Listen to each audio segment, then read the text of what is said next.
प्रभुं प्राणनाथं विभुं विश्वनाथं जगन्नाथनाथं सदानन्दभाजम् भवद्भव्यभूतेश्वरं भूतनाथं शिवं शङ्करं शम्भुमीशानमीडे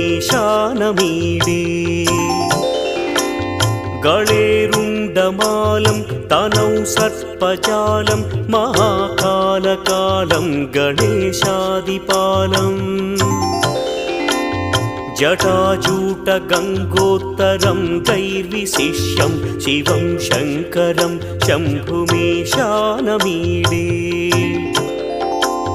मुदामाकरं मण्डनं मण्डयन्तं महामण्डलं भस्मभूषाधरन्तम्